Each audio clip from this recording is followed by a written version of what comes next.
8살이 된 여성이에요.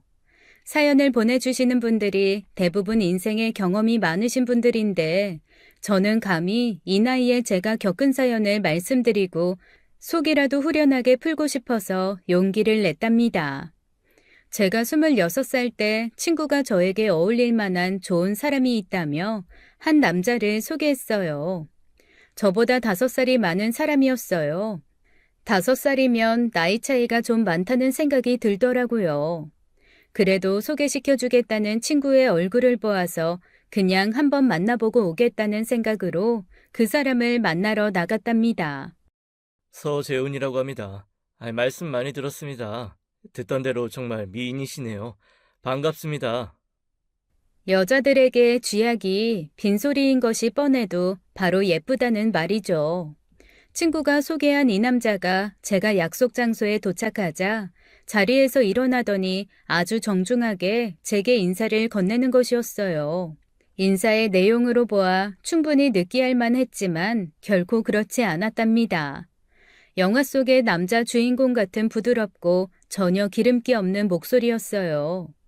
뚱한 마음으로 나갔던 소개팅이었지만 저는 우선 이 남자의 부드러우면서도 약간은 우울한 것 같은 그런 목소리에 반하고 있었답니다. 그리고 인상도 아주 깔끔한 사람이었어요. 단정하지만 너무 차려입지 않은 것 같은 자연스러운 수트 차림이 또한 제 마음에 들었죠. 그래서 첫 만남에서 연락처를 묻는 그 사람에게 흔쾌히 제 연락처를 주었답니다. 그래도 5살의 나이 차이는 좀 많다 싶은 생각이었지만 몇 번 만나보면서 그 나이 차이에 신경이 쓰이지 않게 되더라고요. 점심 뭐 먹을까? 시원한 매운탕 먹으러 남한산성 쪽으로 드라이브 겸 나가볼까? 맛집도 많지만 역사 유적이라 볼거리도 많은 곳인데. 오늘 차를 타고 너무 여기저기 많이 다녔어요. 그래서 나 약간 피곤해요. 난 이 근처에서 파스타 먹었으면 좋겠는데. 그럼 그렇게 하자. 파스타 나도 좋아해. 자기는 어떤 파스타가 좋아? 나는 오일에만 볶아내는 봉글레가 좋거든. 까르보나라도 맛은 있지만 어쨌든 나는 경미 씨가 먹는 것하고 똑같은 거 먹을 거야. 가만히 있어보자. 검색 좀 해볼게. 이 근처에 맛있는 파스타집 있는지. 이 사람은 데이트를 시작하면서부터 지금까지도 우선 자기 고집을 내세우는 법이 없었어요. 처음에는 초창기니까 비위를 맞추는 것이려니 생각도 했죠. 그런데 시간이 가도 그런 태도가 바뀌지 않더군요. 뭐든지 저를 1순위로 배려하는 것이었어요. 겨울엔 항상 저를 데리러 오는 차의 조수석 쪽을 미리 따끈하게 덮여놓았고 여름에는 차에 타면서 바로 시원함을 느낄 수 있게끔 에어컨 온도까지 세심하게 배려하더라고요. 그리고 식당에서 제가 앉을 의자를 뒤에서 빼주는 것은 기본이고 그 사람의 식성이 도대체 어떤 것인지 모를 만큼 제가 먹고 싶다는 것 위주로 식사를 하러 다녔죠. 가고 싶다는 곳도 마찬가지였어요. 어디 가고 싶어?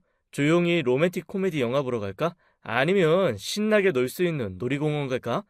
오늘도 차를 많이 타긴 한 것 같은데 피곤하겠다. 그냥 조용히 영화 보는 게 경미 씨한테는 더 좋겠는걸? 그래서 한 번은 제가 물어보았어요. 재훈 씨가 가고 싶은 곳은 어딘데요?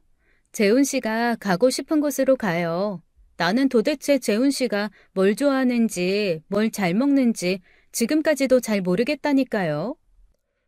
경미 씨가 가고 싶은 곳이 내가 가고 싶은 곳이고 경미 씨가 좋다는 것이 내가 좋아하는 거예요.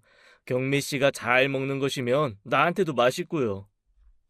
자기 주장이 이렇게 없어서 어떻게 사회생활을 하나 싶은 생각도 들더군요. 그렇지만 재훈 씨는 직장 생활도 잘하고 있는 것 같았어요. 우선 다니는 회사가 이름만 대면 알만한 대한민국 굴지의 재벌기업 계열사였죠. 대학을 다니던 중 병역 의무를 마쳤고 졸업하자마자 그 회사에 입사했다고 하더군요. 지금은 대리 직함을 가지고 있다죠.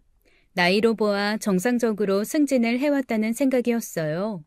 하지만 그런 직업이니 직함이니 이런 것들을 떠나서 무엇이든 저를 1순위로 챙겨주니 마음이 기울면서 결혼에 대한 생각도 하게 되더라고요.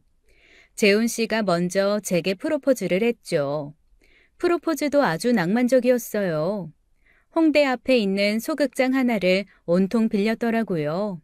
어디선가 직접 연주하는 듯한 소리가 들려왔어요. 극장의 무대 아래에 소규모 실내 악단까지 와 있었죠. 그 자리에서 연주되고 있는 달콤한 음악이 흐르는 가운데 웨이터 복장을 한 사람이 엄청나게 많은 꽃을 제가 앉아있는 테이블로 배달해 오더군요. 그리고 한쪽 구석에서 조리사가 우리의 낭만적인 저녁 식사를 위해서 스테이크를 직접 굽고 있었죠. 즉석에서 구워진 스테이크가 서빙되고 많이 비싸 보이는 와인까지 마실 수 있었어요. 저는 이렇게 준비한 재훈 씨에게 감동을 하기도 했지만 이렇게 준비하려면 돈이 한두 푼 하는 것이 아닐 텐데 어떻게 이렇게 준비할 수 있었을지 걱정도 되더군요. 아무리 좋은 회사의 대리로 직장 생활을 하는 사람이지만 이건 너무 과하다 싶은 생각이 들었던 거였어요. 왜 과공은 비례라는 말이 있잖아요.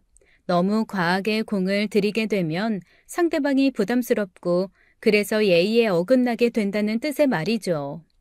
이 경우가 꼭 그렇더라고요. 하지만 와인과 스테이크의 맛은 너무 훌륭했고 꽃들도 모두 제가 좋아하는 꽃이었어요. 그렇게 아름다운 꽃들로 장식된 소극장의 무대에서 저는 정말 낭만적인 프로포즈를 받았죠.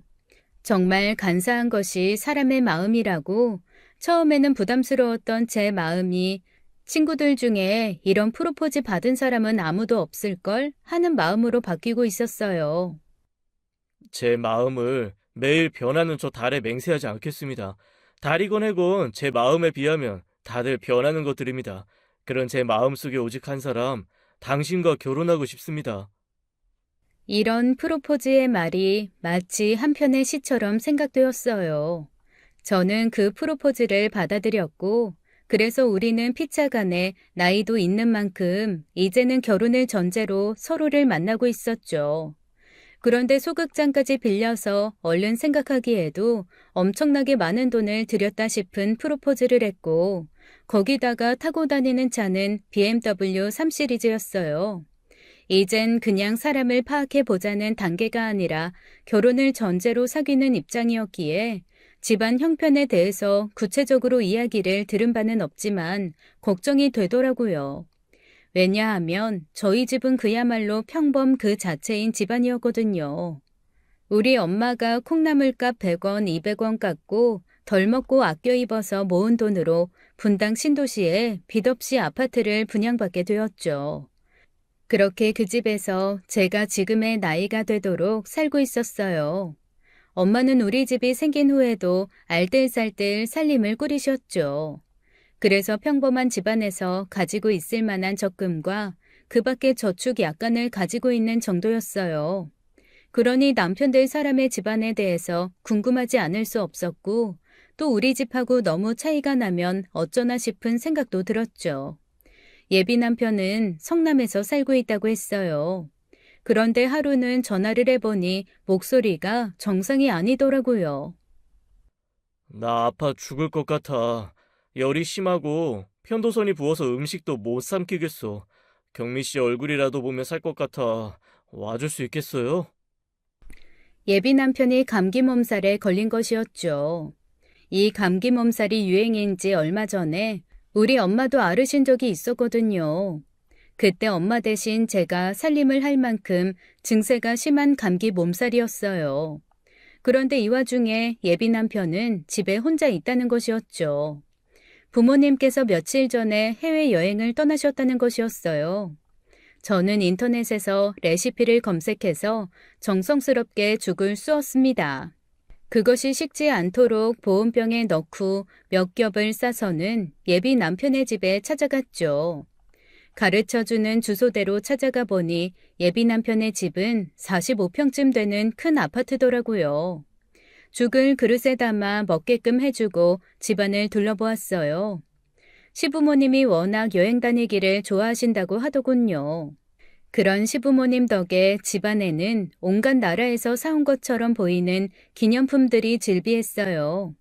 그 중에서 제가 갖고 싶은 기념품도 하나 있었죠. 왜 러시아 인형 있잖아요. 인형을 돌려서 열면 또 인형이 나오고 열면 또 나오고 해서 손가락 마디 하나 정도의 크기의 인형까지 계속 나오는 민속 인형 말이에요. 그건 정말 탐이 나더라고요. 제가 그것을 눈여겨보니까 예비 남편은 몸이 아픈 와중에도 제가 그걸 마음에 들어 한다는 걸 눈치챈 모양이더라고요. 예비 남편은 이번에도 제 마음을 먼저 헤아려 주었어요. 그 인형이 마음에 들어? 그건 마트로슈카라고 하는 러시아 인형인데 부모님이 러시아 가셨을 때 사오신 거야. 마음에 들면 가져가도 돼요. 저는 굳고 사양했죠. 예비 남편이 사온 것도 아니고 예비 시부모님께서 사오신 물건을 어떻게 제 마음대로 가져오겠어요. 하지만 예비 남편은 그 정도 선물에도 아무 일 없다면서 굳이 제가 돌아갈 때 그 인형을 챙겨주었죠. 그러면서 부모님이 1년에 서너 번은 해외여행을 가시고 또 러시아를 좋아하시기 때문에 그런 인형은 곧 다시 사오실 거라고 했습니다. 제가 걱정한 대로 저희 집과는 다르게 꽤 잘 사는 집이라는 걸 알게 되었어요. 걱정이 좀 되는 것은 사실이었지만 시집이 잘 산다면 시집 식구 부양할 걱정은 안 해도 되잖아요. 양쪽 집안의 문제에 대해서는 그렇게 마음을 정리했고 재훈 씨와의 만남은 계속되었죠. 그런데 사람이고 물건이고 오래 알고 오래 쓰다 보면 점점 자세히 알아가게 되는 것이 당연하겠죠. 저만 생각해준다는 게 가장 큰 장점이었던 재훈 씨가 만남을 지속하다 보니 저를 1순위로 챙겨주는 것을 제외하고는 단점들이 슬슬 눈에 보이기 시작하는 겁니다. 좋은 점으로 보였던 게 이제는 조금씩 문제점으로 보이기 시작했던 것이었죠. 우선 예비 남편은 겉모습이 정말 깔끔했어요. 수트 하나를 입을 때도 구두 색깔까지 정확하게 생각해서 맞춰 입고 신고하는 것 같았어요. 뭐 하나 모자라거나 넘치는 게 없었죠. 그리고 메이커는 모르겠지만 차고 다니는 손목시계도 오늘과 내일이 같은 적이 거의 없었어요. 수트와 구두에 맞게 갖춰서 차는 것 같았죠. 거기다 이제 나이 33살에 BMW 3 시리즈 외제차라니 처음에 그렇게 멋있게 보였던 그 사람의 패션 감각이 이제는 씀씀이를 걱정시키는 요인이 되었습니다. 차도 마찬가지였어요. 저 정도 차를 사는데도 큰 돈이 들었겠지만 유지하는 데 드는 비용도 무시 못할 거라는 생각이 들었어요. 그리고 예비 남편은 음악을 참 좋아했답니다. 차에 갖춰놓은 차량용 오디오 시스템도 장난 아니었죠. 똑같은 음악인데도 우리 집 스피커에서 나오는 소리와 예비 남편의 차 안에서 나오는 소리가 완전히 달랐어요. 제 귀는 참고로 막귀인데 말입니다. 이번 시스템은 부메스터라는 시스템인데 독일에서 장인이 하나하나 수작업으로 만드는 거야. 이걸 직수입으로 구하려니 좀 힘이 들었지. 하지만 듣고 보니 정말 잘 구했다는 생각 들어. 요즘은 이걸 켜놓는 재미로 차를 운전한다니까. 붐에 뭐라고요? 부메랑인지 부메스터인지 저는 태어나서 생전 처음 듣는 이름이었어요. 제가 어리둥절해 하는 것 같자 예비 남편은 자상하게 이 시스템이 차량 안에서 듣기에는 최상의 음질인 것 같다며 설명을 이것저것 해주더라고요. 가지고 있는 음향 기기들도 엄청나게 많았고 이름을 외울 수 있는 대로 검색을 해보니 가격이 정말 엄청나더라고요. 유선 이어폰인데도 200만 원이 훨씬 넘는 것을 쓰고 있더라니까요. 그리고 시계 브랜드를 보고 있으니 풀어서 보여달라고 할 수 없어서 얼핏 훔쳐보니 롤렉스도 있는 것 같았어요. 양복은 늘 새 것 같았으며 헤어스타일 하나도 흐트러짐이 없고 가까이 오면 은은한 향기가 풍기는 것을 보니 고급 향수를 사용하는 것 같았죠. 한마디로 저 나이에 그 직함에 씀씀이가 너무 크다고 생각이 들었어요. 그러다가 또 한 가지 생각을 하게 되었답니다. 사람이 씀씀이가 커서 좋은 물건을 고집하고 남들에게 깔끔하게 보이는데 집착한다면 그건 반대로 어떤 열등감을 반영하는 것이 아닐까 싶은 생각을 하게 되었던 거예요. 저 고등학교 다닐 때 그런 애가 있었거든요. 중학교 때 전교에서 1, 2등을 했었는데 고등학교에 와서 성적이 좀 떨어진 애였어요. 얘가 공부에 대해서 열등감을 가지게 되다 보니까 누가 물어보지 않은 자기 집안 자랑을 늘어놓는 것이었어요. 아버지는 뭐 하시는 분이며 큰아버지는 판사에다가 증조 할아버지가 독립운동을 하면서 어쩌셨다는 등 입만 열면 집안 자랑이었죠. 왜 자꾸 예비 남편을 보면서 고등학교 때 그 애를 보는 느낌이 들었는지 처음에는 몰랐지만 서서히 그 이유를 알게 되었습니다. 이래서 결혼이라는 것은 그냥 둘이 한창 달아올랐을 때 해버려야 하는 것 같았어요. 계속 만나봤자 그동안 모르던 단점만 점점 많이 보이게 되니까요. 이 사람이 이상하게도 자격지심이 꽤 있는 것 같더라고요. 나 사실 이 대학 나온 거 점수 엄청 손해보고 간 거야. 우수학생 유치한다고 장학금에 생활비까지 제한하면서 오라고 하더라니까. 그래서 돈 많이 드는 명문대학에 가서 뭐 하나 싶어서 이 학교에 갔지. 제가 물어보지도 않은 학교 얘기였죠. 지방의 작은 대학교더라고요. 나온 학교에 대해서 알게 되자 명문대학교를 나와도 들어가기 힘들다는 기업에 그 학교를 나와서 어떻게 들어갔을까 궁금하기도 했어요. 그래서 정말 최고의 장학생으로 그 학교에 갔구나 믿어버리기도 했어요. 그리고 한 가지 더, 예비 남편이 이상하게도 저를 친구들에게 소개시키지 않더라고요. 대부분 결혼 결정을 하고 만나는 사이라면 친한 친구들에게 소개시켜주는 게 하나의 코스잖아요. 저는 이미 예비 남편을 제 친구들에게 소개시켜 주었답니다. 그 모임이 있기 전날도 참 힘이 들었죠. 양복은 무슨 색깔이 좋을까? 구두는 어떻게 맞춰 신어야 좋을까? 세차를 바로 직전에 하면 좋은 차 탄다고 티내는 것 같아 보이니까 좀 일찍 세차를 해두어야겠다는 등 도대체 무슨 윌리엄 왕세자가 어디 거동하는 것 같더라니까요. 친구들에게 저를 소개시키지 않는 것이 혹시 제가 친구들의 배우자나 여자친구들에 비해서 좀 처져서 그러는 게 아닐까 생각도 들었었죠. 그런데 그러다가 저를 소개시키지 않은 원인이 저한테 있지 않다는 것을 깨닫게 되었답니다. 가만히 생각해보니 예비 남편이 친구와 통화하는 것을 적어도 우리가 데이트할 때에는 결코 들어보지 못했다는 거였어요. 그래서 한 번은 이렇게 말을 건네보기도 했습니다. 재훈 씨는 친구 없어요? 친구들한테 통 전화 오는 일도 없는 것 같고 전화를 하는 것 같지도 않고 정말 공부만 했나 봐.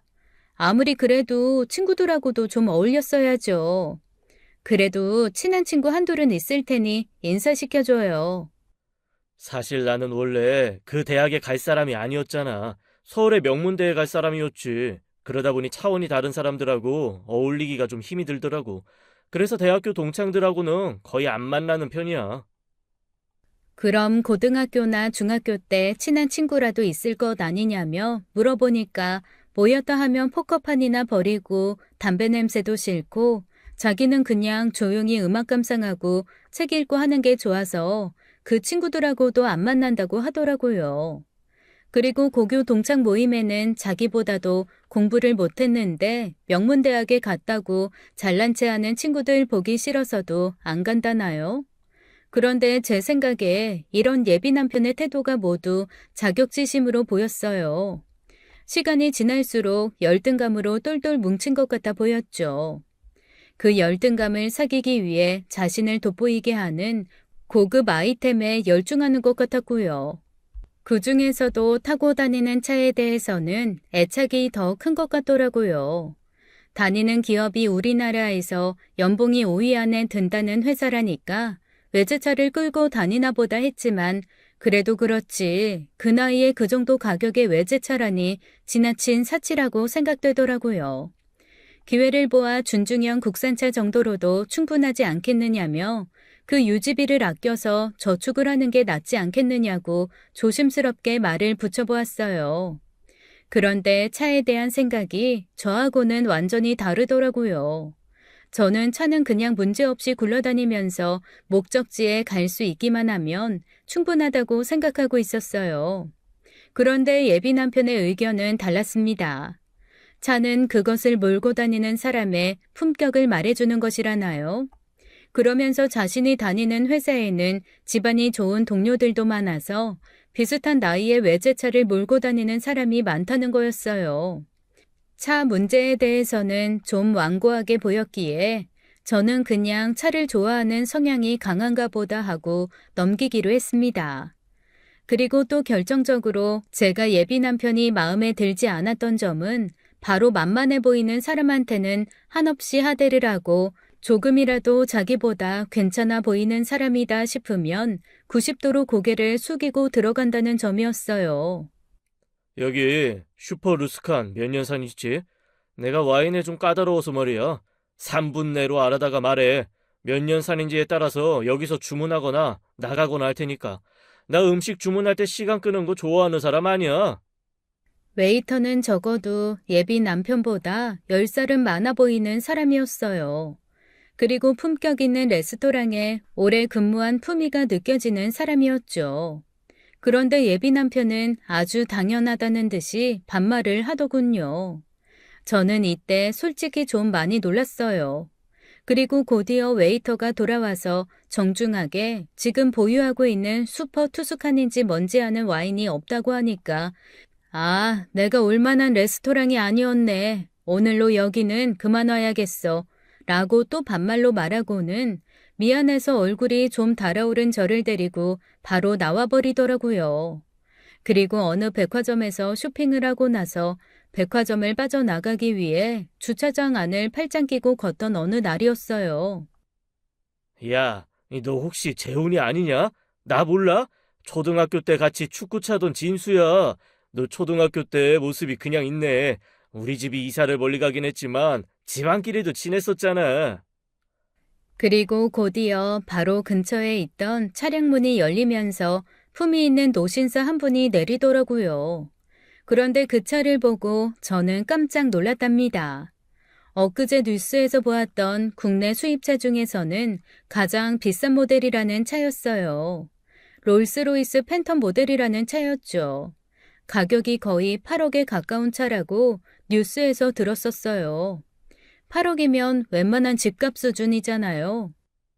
재훈아, 아이 난 모르겠냐? 진수 아버지다. 너 우리 집에 자주 놀러 와서 늦게까지 놀고 가고 했었잖아. 이 진수하고 제일 친하게 지내서 내가 잘 기억하고 있다. 아, 예, 아버님.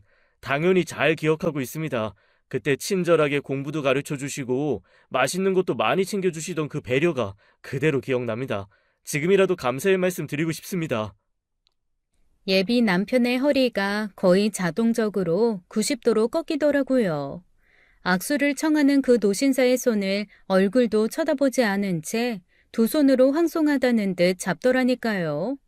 그리고 그 노신사가 차에 다시 타고 주차장을 빠져나가는데도 예비 남편은 그 90도로 꺾은 자세를 유지하고 있는 것이었죠. 이 일은 제가 제일 싫어하는 일이었어요.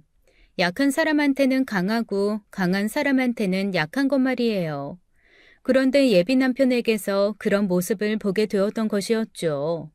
그래서 잠시 결혼을 해야 하나 말아야 하나 갈등하기도 했답니다. 그런데 저는 결국 결혼을 하자는 쪽으로 결론을 내리고 말았어요. 일단 직장이 너무 반듯하고 또 사람이 성실해 보였죠. 또한 무엇보다도 저를 최우선 순위에 두고 배려해주는 그런 사람을 만나기가 어디 그렇게 쉽겠어요. 처음 만날 때나 그렇게 대우하다가 조금 만나다 보면 언제 그랬냐는 듯이 태도가 바뀌는 게 남자들이잖아요. 이 사람은 처음 만났을 때나 지금이나 어쨌든 저에 대한 태도가 바뀌지 않고 있었답니다. 결혼을 결정하는데 이 이유가 제일 크게 작용했죠. 어머, 재훈 씨, 차가 어떻게 된 거예요? 차 사고라도 났어요? 왜 차가 바뀌었어요? 경미 씨가 계속 차에 대해서 신경 쓰는 것 같아서 빨리 팔려고 헐값에 팔았어요. 대신에 경미 씨가 말하던 대로 준중형 국산차 샀죠. 그런데 지난번 차에 비해서 불편할 거라는 건 각오해야 돼요.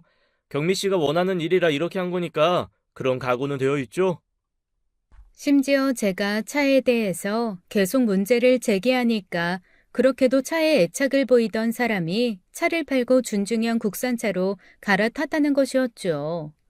부모님이 팔라고 해도 안 팔았었는데 제 말이라서 팔기로 했다나요? 아무튼 우리는 그렇게 2년쯤 연애 시절을 거쳤답니다. 이제 제 나이가 28이 되었고 그 사람 나이는 33이 되었죠. 제가 만나는 사람이 있다는 걸 알고 있는 우리 집에서 먼저 몸이 달아하셨어요. 그리고 예비 남편의 집에서도 이제 결혼 이야기가 구체적으로 나오고 있다는 것이었어요. 그래서 우리는 이참에 빨리 결혼을 하는 것으로 의견을 모았답니다. 결혼 이야기를 하다 보면 신혼집 이야기가 항상 가장 중요한 것으로 거론되곤 하죠. 우리 경우도 마찬가지였어요. 신혼집에 대한 이야기를 제가 먼저 꺼냈죠. 우선 예비 남편에게 모아놓은 돈이 얼마 있는지를 물었어요. 말을 들어보니 씀씀이가 컸는데도 2억이라는 꽤 많은 돈을 모아놓았더라고요. 그제야 저는 예비 남편의 경제관념에 대해 안심할 수 있었습니다. 그리고 제가 모은 돈도 그 정도 된다고 이야기를 해주었죠. 예비 남편이 깜짝 놀라더라고요. 저는 대학을 졸업하고 기업체에 취직을 한 것이 아니라 소규모였지만 바로 제 사업을 시작한 케이스였어요. 온라인 쇼핑몰이었죠. 애견용품을 취급하는 온라인 쇼핑몰이었는데 처음에 쇼핑몰을 열면서 저는 사은품 같은 것을 거의 퍼주다시피 하면서 인지도를 높였습니다. 그렇게 단골 손님이 모이게 되었고 그래도 저는 절대로 취급하는 물건의 질을 떨어뜨리지 않았어요. 그 바람에 우리 쇼핑몰에서 애견용품을 한번 사신 분들은 바로 단골이 되는 경우가 많았죠. 우리 쇼핑몰에 물건이 없으면 다른 쇼핑몰에서 구매하는 게 아니라 우리 쇼핑몰에 그 물건이 들어올 때까지 기다리는 손님도 많았습니다. 장사는 그렇게 잘 되었고 그래서 착실하게 돈을 모을 수 있었던 것이었어요. 양쪽을 합쳐서 4억이면 신혼집 구하기는 그리 어려운 게 아니었죠. 우리는 그 4억으로 신혼집을 마련하기로 하고 결혼 준비에 박차를 가했습니다. 재훈 씨가 먼저 우리 집에 와서 정중하게 인사를 했어요. 부모님 말씀이 너무 멀끔해서 꼭 잘 깎아놓은 밤 같다고 하시더라고요. 나이가 5살이나 많다고 하더니만 그렇게 보이지도 않는구먼. 좋게 봐주셔서 감사합니다. 경미 씨 제게 주시면 앞으로 인생은 경미 씨를 위해서 살 생각이에요. 그리고 처가 어르신들도 제 부모님처럼 생각하겠습니다. 그리고 저도 재훈 씨 집에 인사하러 가게 되었어요. 시부모님 되실 분들도 제가 마음에 드셨던가 봐요. 아주 반갑게 저를 맞이해 주셨죠. 그리고 정성을 다해서 마련하신 저녁상을 내주셨답니다. 아이고, 얘기 듣던 대로 예쁘고 복 많이 붙은 인상이네요. 꼭 우리가 바라던 며느리감이야. 별로 차린 것도 없지만 많이 먹어요. 저희가 외동이다 보니 우리한테는 며느리가 아니라 딸이나 마찬가지야. 그렇게 결혼 준비가 탈없이 진행되고 있었어요. 그리고 결혼 준비에서 빠질 수 없는 과정인 상견례를 곧 갖게 되었죠. 화기애애한 인사가 오가고 즐거운 저녁 식사가 이어졌어요. 좋은 분위기 속에서 상견례가 진행되었고 안사돈들끼리 결혼 준비를 위해 자주 연락하자는 말로 자리가 마무리되었죠. 그렇게 우리 결혼 준비는 아무 탈 없이 결혼식까지 가려니 생각했답니다. 그런데 그런 안심은 어느 날 걸려온 시어머니 되실 분의 전화 한 통화로 깨어지고 말았어요. 예, 내가 네가 알아서 하려니 생각도 했지만 아무래도 결혼 준비하면서 네가 준비해야 할 것을 구체적으로 말해주는 게 좋을 것 같구나. 이렇게 오늘 대신 예비 시어머니에 이어지는 말씀은 저로서는 상상하기 어려운 것이었죠. 은수저가 세트인 반상기는 물론 해오겠지? 그리고 실크 이불 세트도 생각하고 있을 거고. 그리고 우리 자매가 많지는 않아서 준비하기 어렵지 않을 것이니 샤넬로 나랑 네 시의 모델 분들 2분 가방을 각각 다른 디자인으로 해오너라. 그리고 친구들 모임에 입고 나가야 하니 최상급으로 해서 내 모피코트도 물론 해와야 되고, 내 친구들도 다 이렇게 받았거든. 그리고 너희들을 결혼시킨 기념으로 네 아버지랑 둘이 미국에 좀 다녀오려고 한다.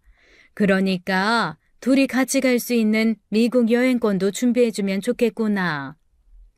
샤넬 가방, 모피코트 다 그럴 수 있다고 쳐도 미국 여행권이라뇨. 정말 어처구니가 없더라고요.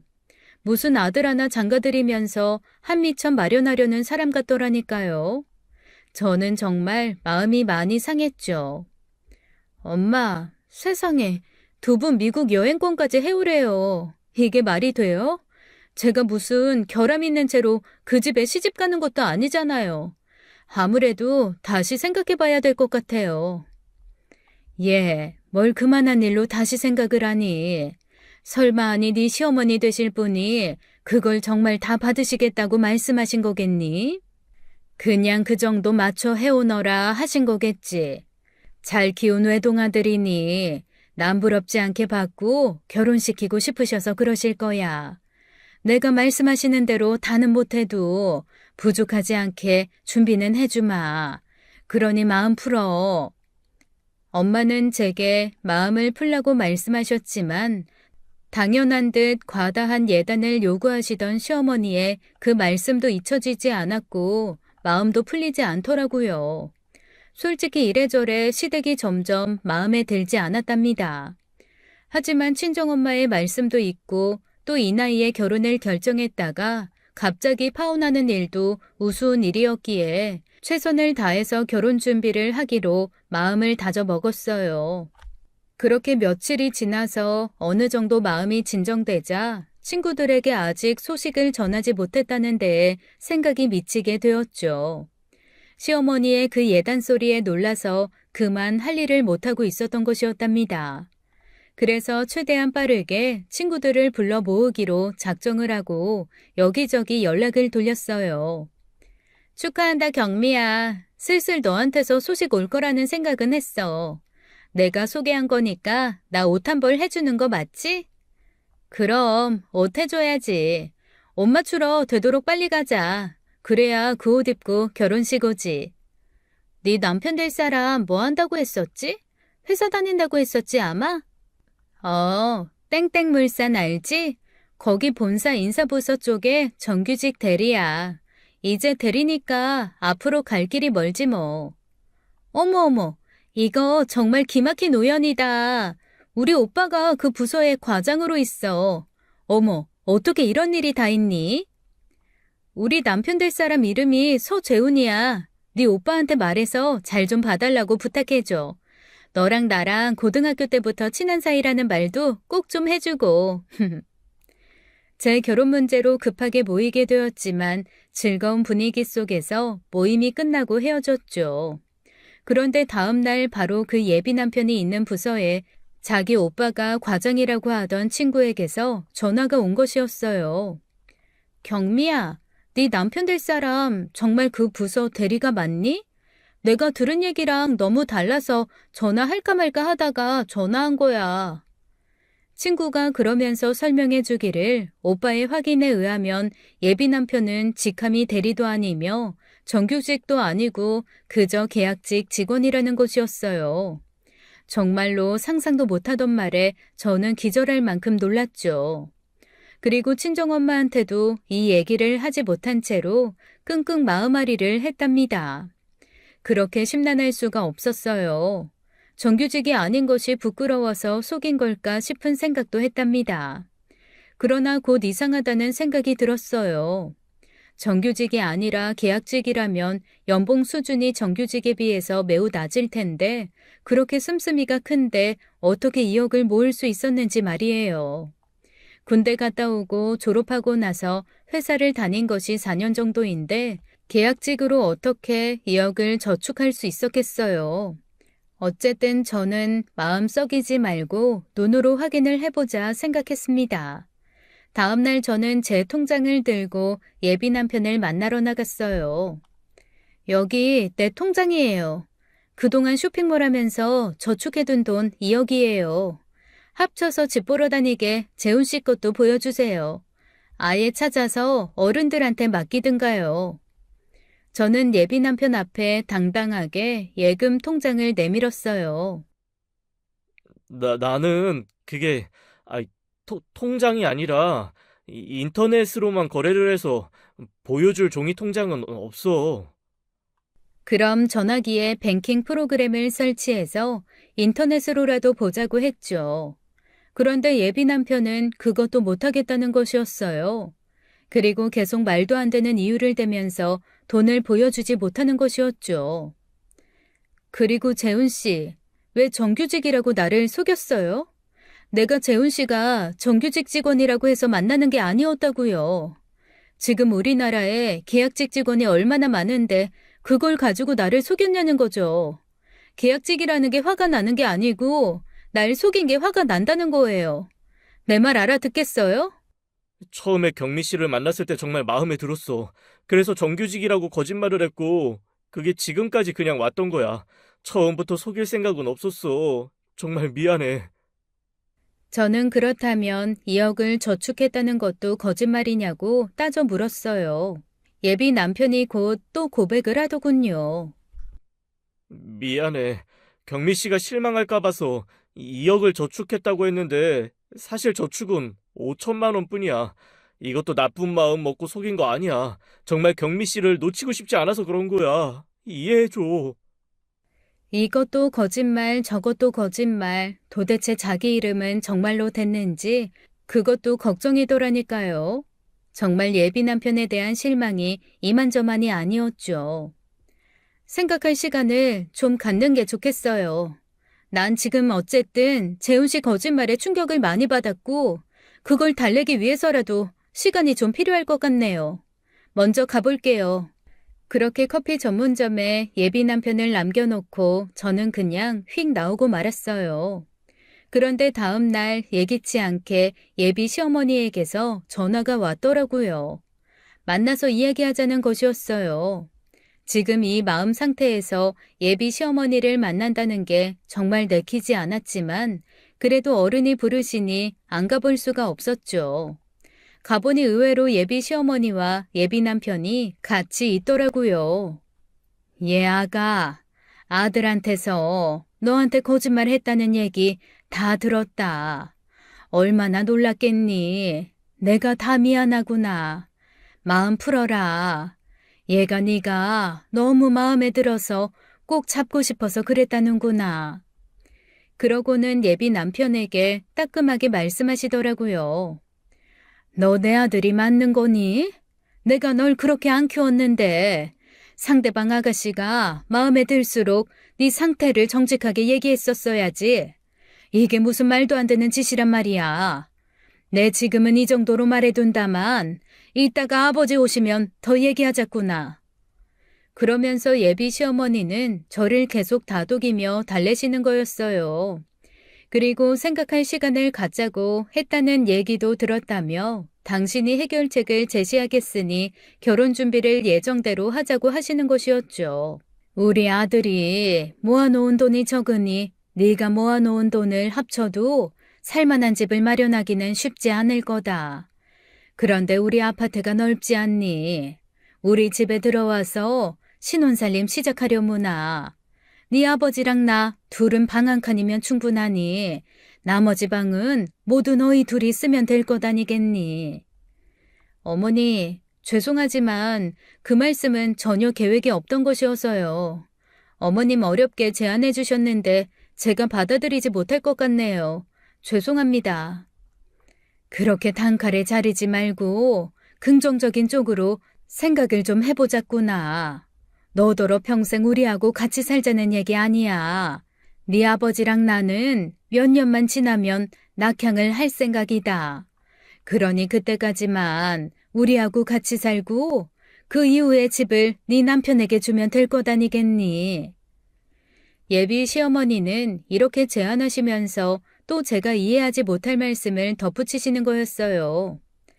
내 얘기가 너희 둘한테도 좋고 우리한테도 좋은 얘기 아니냐. 너희들이 지금 집을 구한다고 해도 어디서 40평이 넘는 집을 구하겠어. 이 정도면 같이 살아도 얼마든지 넓게 쓸 수 있는 집 아니냐. 그 대신 조건이 하나 있어. 이 집 시세가 지금 9억쯤 된다. 9억짜리 집을 신혼집으로 주는 것이니 약 10%가 되는 1억을 예단비로 내려무나. 원래 예단비는 남자가 해오는 집에 10%가 맞는 거란다. 여기다가 결정적으로 더 해괴한 말씀 한 가지를 덧붙이시더라고요. 너희들이 집에 들어와 살면 방을 2개 줄 터이니 월세로 150만 원만 내거라. 네 사업이 잘 돼서 돈을 잘 번다니 그 정도는 껌값밖에 더 되겠니? 죄송합니다, 어머니. 그렇게 할 바에야 제가 모은 2억을 보증금으로 주고 월세 150만 원 되는 집을 다른 데다가 구하겠어요. 모처럼 또 제안하시는데 못 들어드려서 죄송합니다. 정말 어처구니가 없고 황당해서 칼로 자르듯이 제안을 거절하고 미친 듯이 그 집에서 도망쳐 나왔어요. 뒤에서 시어머니가 저를 비난하는 소리가 들려왔습니다. 아유, 그저 사람은 배우고 봐야 돼. 못 배워먹어서 이 좋은 조건을 계산을 못해서 저러는 것 좀 봐라. 무슨 소리가 들리건 상관 않고 제 갈 길을 가고 있는데 어느새 예비 남편이 저를 따라 나왔던가 봐요. 갑자기 저를 붙잡고 이야기를 시작하는데 예비 시어머니가 한 얘기를 받아들이라는 설득이었습니다. 이 결혼 다시 생각해봐요. 나한테도 재훈 씨한테도 좋은 결혼이 될 것 같지가 않아. 당분간 서로 연락은 하지 않는 게 좋겠어요. 이렇게 저는 예비 남편의 설득을 뿌리치고 집으로 돌아왔죠. 집에 가보니 이모가 와 계시더라고요. 아유, 우리 조카딸 본 지도 오래됐네. 결혼 준비는 물론 잘 되고 있는 거지? 이모라고 도와주지도 못하고 있구나. 이모, 저 파혼할 거예요.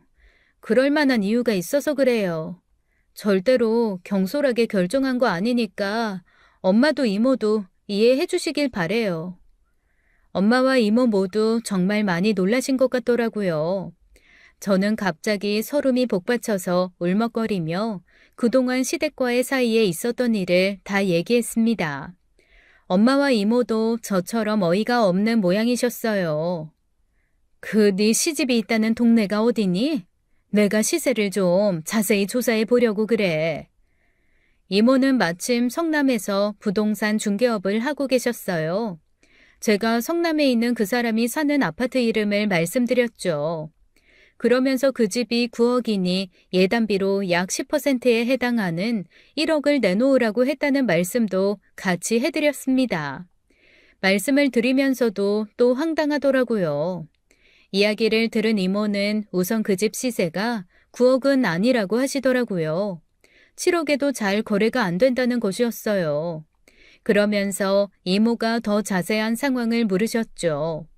그러면서 이모가 더 자세한 상황을 물으셨어요.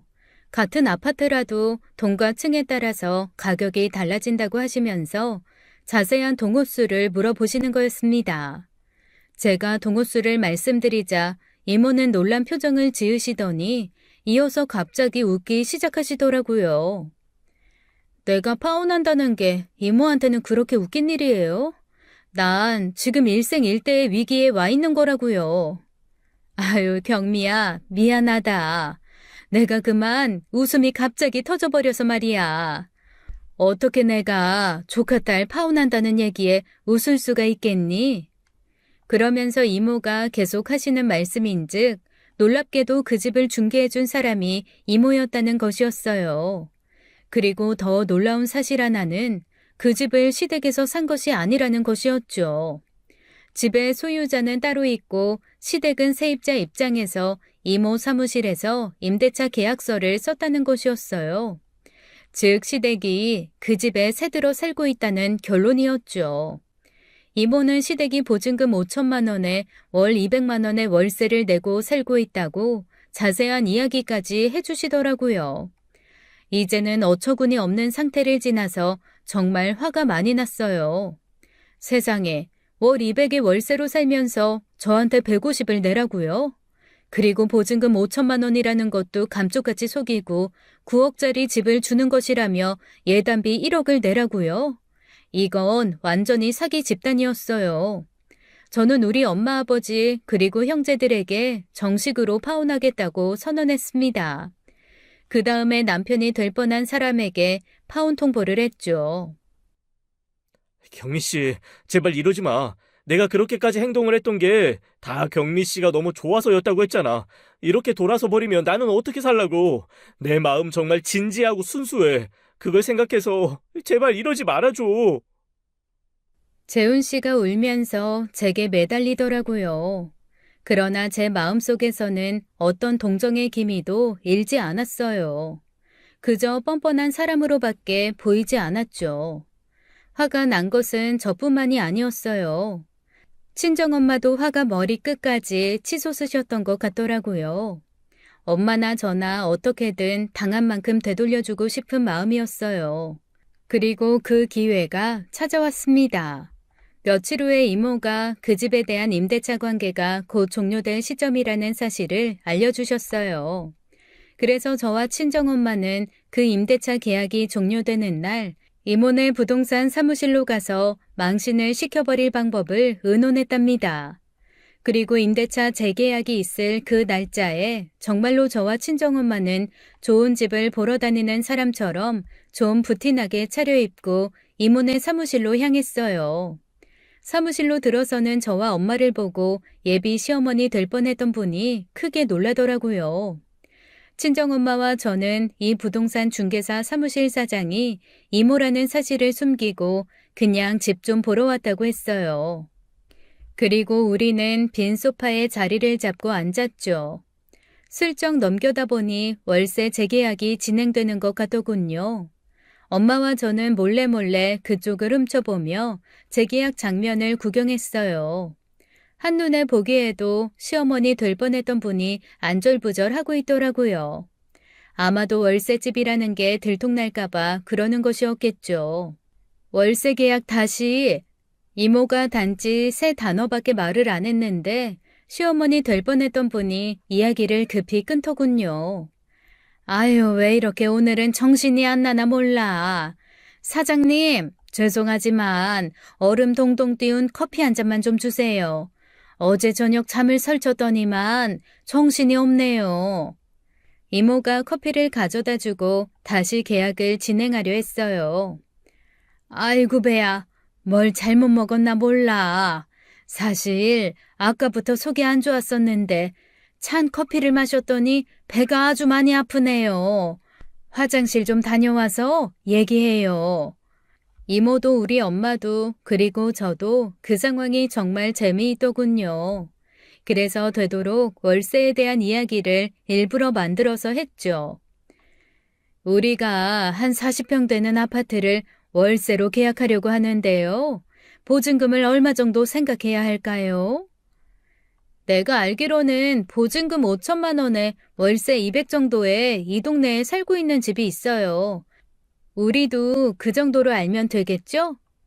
친정엄마와 저는 일부러 이렇게 들으라고 큰 소리로 떠들었답니다. 이모 역시 시어머니 될 뻔했던 사람 앞에서 일부러 월세 계약이라는 점에 강조점을 두면서 계약서를 읽어 내려가셨어요. 결국 시어머니 될 뻔했던 분이 고개를 푹 숙이더군요. 아니, 어머니, 집이 어머님 아버님 소유가 아니었어요? 저한테 자가라고 말씀하시면서 방독한에 150만 원 내라고 말씀하셨었잖아요. 제가 이렇게 모른 척 따지자 이제 놀란 사람들은 바로 그 집의 진짜 주인이었답니다. 아니, 왜 제 집을 가지고 당신네들 집이라고 말을 하고 다니신 겁니까? 거기다가 새 들어 사는 집을 다시 새를 놓는다니요. 이게 도대체 다 무슨 말이라는 거예요? 재훈 씨 어머니가 무슨 말을 더 할 수 있겠어요. 고개를 푹 숙인 채 더 이상 주인도 이모도 쳐다보지 못하더라고요. 제가 이분들 조금 아는 분들인데 집주인 되시는 분 정말 조심하시는 게 좋을 거예요. 사기칠 수 있는 기질이 농후하신 분들이거든요. 제가 처음 뵙지만 정말 저도 당할 뻔한 입장에서 말씀드리는 거예요. 그리고 남편 될 뻔한 재훈 씨에게도 당당하게 따졌죠. 재훈 씨, 모아놓은 돈이 5천이나 있다면서 그 돈 보태서 200이나 되는 월세를 줄였어야죠. 보증금이 5천에 200이라면 보증금 5천 더 보태면 월세가 많이 줄잖아요. 그런데 이런 제 말에 오히려 예비 시부모였던 분들이 더 놀라더라고요. 아니, 재훈이 너한테 5천만 원이나 있었단 말이야? 그러면서 우리한테 말 한마디 없이 한 푼도 없는 척을 했단 말이냐? 그런데 재훈 씨가 이 말을 듣더니 눈에 띄게 당황하면서 우물대더라고요. 예비 시어머니는 계속 아들을 재촉했고 드디어 재훈 씨 입에서 고백이 쏟아져 나왔죠. 나한테 그런 돈 없어요. 내가 무슨 수로 5천만 원이나 저축을 해요. 저축이라고는 없고 갚아야 될 빚만 많다고요. 왜요? 그 비싼 외제차 판 돈도 있잖아요. 그건 또 무슨 다른 일에 썼나 봐요. 이번엔 그 돈으로 뭘 또 사드렸는데요? 월세 200만 원, 사실 매달 내기에 만만한 돈은 아니었겠죠. 계약직 아들이 벌어오는 돈이 얼마 되지도 않았을 것이고 거기다 아들은 버는 족족 비싼 물건을 사들이거나 자신을 치장하는 데 돈을 써버리는 허영심이 강한 사람이었고요. 그래서도 자동차 판돈이 있다는 저의 말에 아들을 더 다그치시는 것 같더라고요. 재훈 씨가 대답을 안 하고 고개를 숙여버리자 시아버지가 되실 뻔했던 분이 아들의 등짝을 세게 내리치셨어요. 너 이 녀석, 제대로 말 못하겠냐? 차 팔아서 이번엔 어디다 또 날려먹은 거야? 내가 일평생에 네 어머니 소비벽하고 네 녀석 허영심 때문에 고생을 한 사람이야. 야, 아직도 뉘우치지 못하고 여전히 집안 모르게 돈을 빼돌린단 말이야? 고개를 푹 숙이고 아무 말도 못하던 재훈 씨의 입에서 아주 오랜만에 정말 같은 말이 나오더군요. 죄송해요, 아버지. 그 돈 좀 불려볼까 하고 이 스포츠 토토에 손댔다가 다 날렸어요. 뭐야? 아, 그러면 이제 이것저것 사들이는 것도 모자라서 도박하고 별로 다를 것도 없는 일에 그 돈을 다 털어넣었단 말이냐? 재훈 씨 아버지는 그러고 나서 정광석화같이 일어나시더니만 이모 부동산 사무실에 있는 화분에서 화초를 뽑으시더니 그걸로 아들의 얼굴을 후려치시는 것이었어요. 그 멀끔한 얼굴이 금방 화초 자국으로 얼룩덜룩해지더군요. 내가 평생 일해서 돈을 버니 그게 무슨 보람이 있느냔 말이다. 마누라라는 인간하고 이 아들이라는 놈이 무슨 재벌집 많이 나고 아들이 된 것처럼 써대는데 그걸 무슨 수로 당하겠어? 어이구, 아이 그러니 결국 이 나이까지 집 한 채 없이 월세집 계약하다가 며느리 될 아이한테 망신이나 당하고 만 게지. 재훈 씨 아버지가 이렇게 탄식을 하시고는 그냥 사무실을 나가버리셨어요. 저는 정말이지 그동안 조상님께 정성을 다해서 제사를 드린 게 다행이라는 생각이 들었답니다. 그 정성이나마 조상님들이 곱게 보셔서 이런 집구석에 시집 가는 걸 말려주셨구나 싶었어요. 재훈 씨가 정규직이라고 속였다는 걸 알았을 때부터 그리고 2억이나 모았다던 사람이 통장도 보여주지 못하고 이 핑계 저 핑계 댈 때부터 내가 다 알아봤어요. 거기다가 당신 어머니까지 예단 타령부터 하시는 걸로 봐서 어떤 집안인지 그 정체가 아주 정확하게 짐작이 가더라고요. 세상을 어떻게 살아가든 그건 당신 자유지만 그걸 가지고 다른 사람한테 패기치는 것은 하지 마세요. 이보세요들, 가난할 망정 정직하게들 사시라고요. 저는 이 한마디를 날리고 이모네 부동산 사무실에서 나왔어요. 나중에 엄마가 말씀해 주시기를 진짜 집주인이 남의 집을 자신들의 집이라고 속였으며 아무리 며느리에게라지만 다시 세를 놓으려고 했다는 것을 자세히 알고는 계약에 대해서 다시 생각해 보겠다고 했다더군요. 그렇게 진짜 집주인이 자리를 박차고 나가자 시어머니가 될 뻔했던 분도 고개를 들지 못하고 사무실에서 물러나왔다죠. 그런데 그 다음 우리 이모의 행동이 푹푹 찌는 날 마시는 시원한 한 잔의 물 같았답니다. 아니, 아주머니, 저 화초 뽑아놓으신 건 어떡하고요? 저게 저래봬도 5년산 난초예요. 저것도 사려면 돈 든다니까요. 거기다가 좋은 월세집 좋은 가격에 소개해줬다고 세입자가 어렵게 마련해서 보내준 화분이었단 말이에요. 화초값은 주고 가셔야죠. 이렇게 말씀하시면서 제 시어머니가 될 뻔했던 사람을 붙잡고 늘어지셨다는 거예요. 저는 이 말을 듣고 배를 잡고 웃었답니다. 이모가 화촉감 내라며 재훈 씨 어머니를 붙잡으니 재훈 씨 어머니는 그 자리에 주저앉아 엉엉 울더라는 것이었죠. 제 생각에는 그 사람들은 좀 더 울어야 되겠더라고요. 진실로 눈물을 흘려보지 못한 것 같았어요. 그래도 한때 가족으로 연을 맺고자 했던 사람들, 그 사람들이 듣건 말건 제가 충고 한마디 하고 싶네요. 우선 단순히 당황해서 우는 게 아니라 정말 잘못 살았다는 생각에서 울어보라고 말하고 싶습니다. 그리고 하루에 죽 한 그릇을 가지고 나눠 먹고 살망정 처지에 맞게 살고 다른 사람을 속이려는 마음은 절대 먹지 말라고 말이에요. 다시 한번 마음속으로 그런 집안에 시집가는 것을 막아주신 조상님들께 감사하다는 말씀을 올렸답니다. 다음번 차례와 제사는 더 정성 들여서 올려야겠네요. 사연 들어주셔서 감사합니다. 지금까지 사연 읽어주는 남녀였습니다. 끝까지 시청해주신 여러분 감사드리며 저희는 다음 사연으로 돌아올게요. 감사합니다.